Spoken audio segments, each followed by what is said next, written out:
रामदूत मैं मात जानकी। माँ पार्वती की जिद के सामने भगवान शिव जी झुके हैं।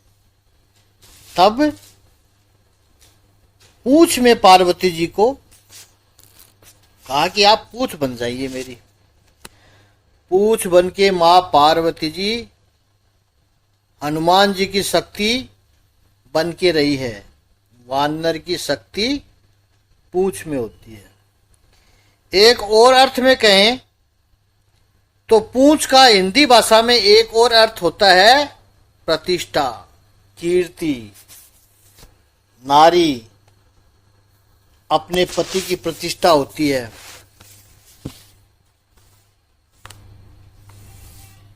नारी अपने पति की शक्ति और कीर्ति होती है। जैसे चलत की भाषा में हम कहते हैं कि इनकी तो बड़ी पूंछ है, बड़ी प्रतिष्ठा है समाज में।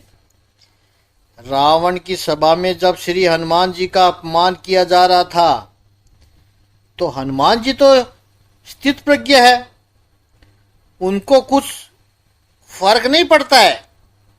स्तुति हो रही हो, निंदा हो रहे हो, दोनों समान है उनके लिए। यही भक्त के लक्षण है। तो हनुमान जी को तो कोई फर्क नहीं पड़ता है, लेकिन साथ में पार्वती जी है पूंछ के रूप में, वो सहन नहीं कर पाई। आप देखो, कोई भी संस्कारी स्त्री अपने पति का अपमान सहन नहीं कर पाएगी। तो ऐसी कई महान नारियां हुई है जिनके पति दोषित होते हुए भी इन नारियों ने अपना कर्तव्य निभाया। उनको पहले सुधारने की कोशिश की है लेकिन नहीं सुधरे।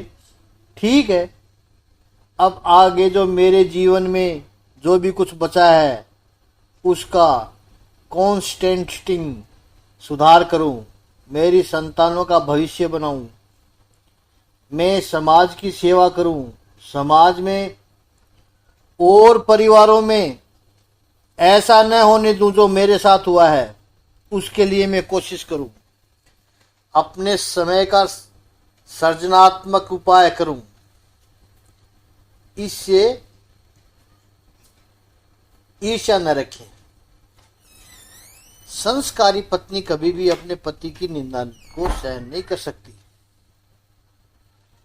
एक बड़ा ही सुंदर वाक्य कहीं पर पढ़ा था कि जो बिना अकल की नारी होती है, अहंकारी होती है, जो नारी जिद्दी होती है, वो पति को अपना गुलाम बनाना चाहती है, जोरू का गुलाम बना भी लेवे, इतना टॉर्चर करे, इतनी त्रास देवे, वो करे, तो वो लास्ट में यही कहेगा हार कर कि छोड़ो, तू जो कहती है वो मैं करता रहूंगा, ठीक है। और वो खुश हो जाती है कि दबा दिया, उसको गुलाम बना दिया। पति को अगर गुलाम बना दिया तो फिर पत्नी क्या बनेगी? गुलामड़ी। फिर उसकी इज्जत क्या होगी? उसका समाज में सम्मान नहीं होता है।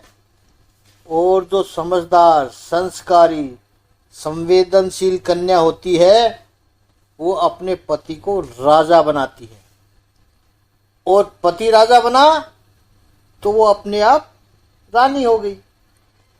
भले ही अपनी बात करे वो औरत, संस्कारी औरत, लेकिन बात अपनी मनवाने का भी एक तरीका होता है, एक संस्कारी तरीका भी होता है बात मनवाने का। कहने का आशय, पार्वती जी बड़ी संस्कारी पत्नी है। रावण की सभा में जब श्री हनुमान जी का अपमान हो रहा था वो पार्वती जी सहन नहीं कर पाई। तो हनुमान जी तो स्थित प्रज्ञ होकर के बैठे हैं, लेकिन उनकी पूंछ ऊपर नीचे हो रही है। ये मां भगवती का आक्रोश था जो बार बार ऊपर नीचे हो रही थी पूंछ, तो रावण भी बार बार उधर ही देख रहा था। रावण की दृष्टि पूंछ पर ही थी, बार बार पूंछ पर जा रही है। इसलिए जब अंग भंग करने की बात आई तो उसको लगा कि बंदर की ममता पूंछ में होती है, पहले इसको ही खत्म करो। एक तात्विक दृष्टि भी इसमें है, क्योंकि अर्थ हमने पूंछ का किया प्रतिष्ठा।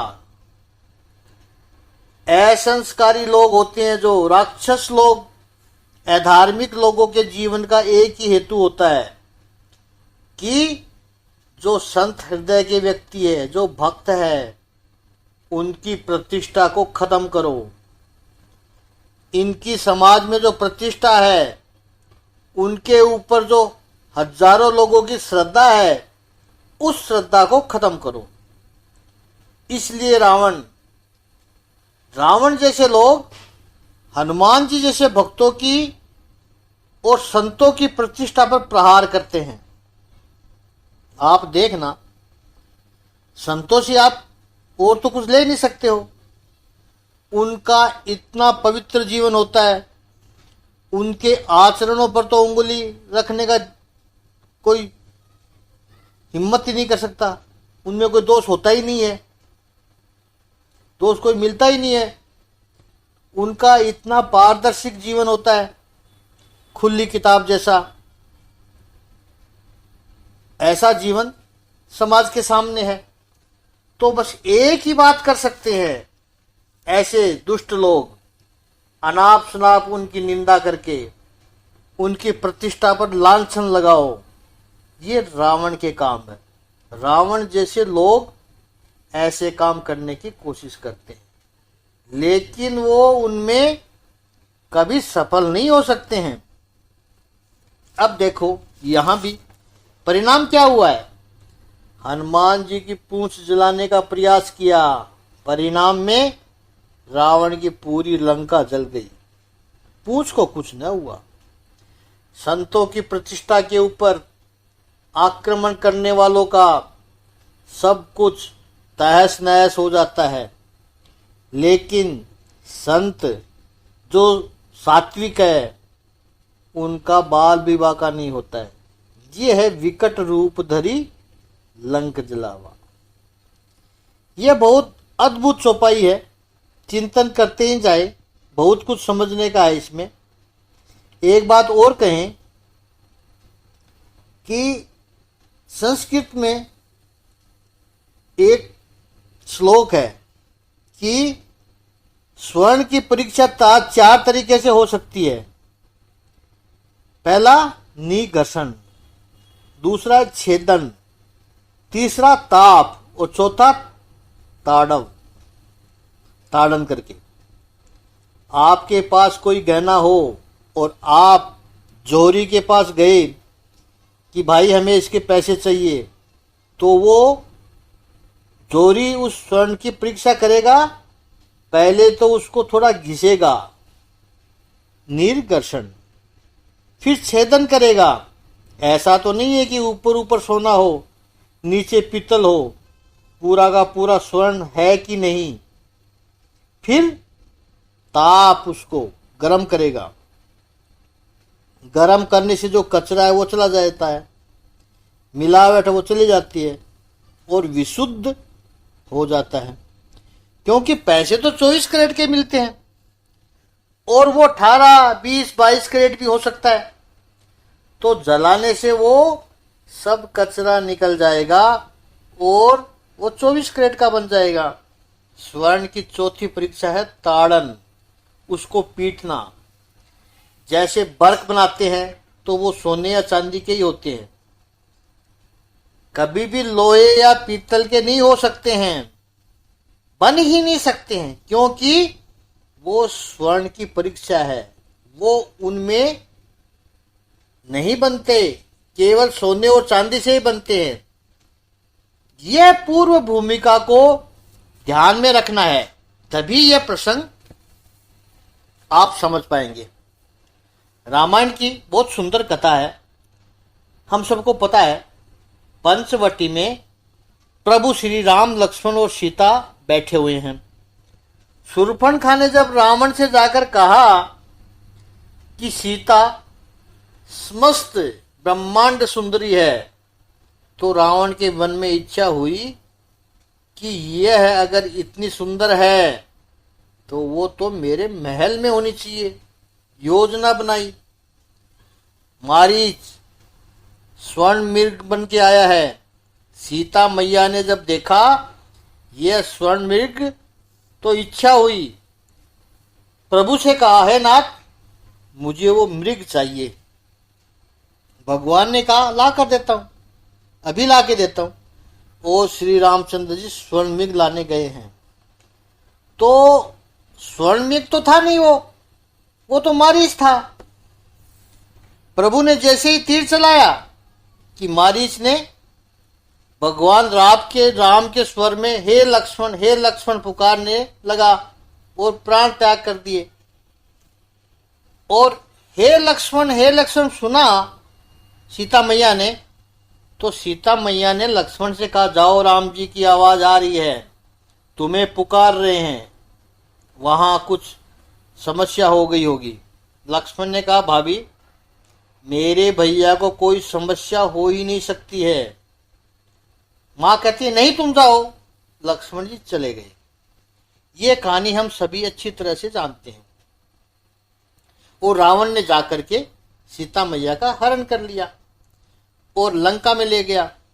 अब यहां सोचना है कि सीता मैया ने भगवान राम से स्वर्ण मृग मांगा था और भगवान राम जी ने कहा ला कर देता हूं, लेकिन दिया तो नहीं। दो कारण थे कि एक तो वो स्वर्ण मृग था ही नहीं, वो तो मर गया, अब कहां से लाते। और सच पूछो तो स्वर्ण मृग होता ही नहीं है, लेकिन राम जी ने तो कहा कि ला के देता हूं। वचन अधूरा रह गया। भगवान श्री राम जी का वचन अधूरा रह जाए, यह कैसे हो सकता है। रघुकुल रीत सदा चली आई, प्राण जाए पर वचन न जाए।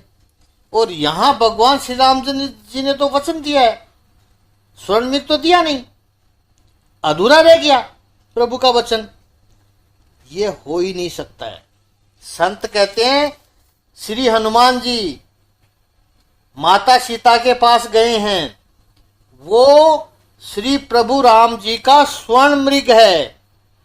सीता मैया के पास स्वर्ण मृग भेजा है। किस रूप में भेजा है इसको समझे थोड़ा। स्वर्ण मृग है वानर के लिए, संस्कृत में शब्द है शाखा मृग। स्वयं हनुमान जी कहते हैं अपने लिए कि मां हम तो शाखा मृग है। सुनु मात शाखा मृग, नहीं बद बल बुद्धि विशाल, प्रभु प्रताप से गरुड़ही खाई परम लघु ब्याल। सुंदरकांड में कहा है। तो वानर है वो डाली के ऊपर का मृग है। और हनुमान जी का वर्ण कौन सा है, सुवर्ण वर्ण है। सुवर्ण मृग में भगवान रामचंद्र जी ने भेजा। अब देखिए दो स्वर्ण मृग है। एक स्वर्ण मृग रावण ने भेजा, जो स्वर्ण मृग मारीच के रूप में रावण ने भेजा, और यहां भगवान राम जी ने भेजा हुआ स्वर्ण मृग हनुमान जी है। परीक्षा दोनों की ली गई। रावण ने जो स्वर्ण मृग भेजा था मारीच, उसकी परीक्षा प्रभु श्री रामचंद्र जी लेते हैं। कैसे लेते हैं, छेदन से। तीर से उसका छेदन करने की कोशिश की, मर गया वो, नहीं बचा, नकली था, प्रकट हो गया। जबकि भगवान श्री रामचंद्र जी ने स्वर्ण मृग भेजा है हनुमान जी के रूप में, उसकी परीक्षा रावण ने ली है। कैसे ली है, ताप से ली है, जला कर ली है। श्री हनुमान जी उस परीक्षा में सफल हुए हैं। स्वयं तो नहीं चले, अपनी शुद्धता का प्रमाण दिया है। इतना ही, रावण की जो लंका थी स्वर्ण की बनी हुई थी, वो अधम का, अन्याय का स्वर्ण जलाकर राख कर दिया हनुमान जी ने। तो ये भगवान श्री रामचंद्र जी का श्री मैया को भेजा स्वर्ण मृग है, हनुमान जी के रूप में भेजा है, जो खरा स्वर्ण मृग है। इस पर चर्चा और कल आगे और करेंगे। आज इतना ही। ओम श्री सच्चिदानंद भगवान की जय। ओम श्री आनंद कंद भगवान की जय।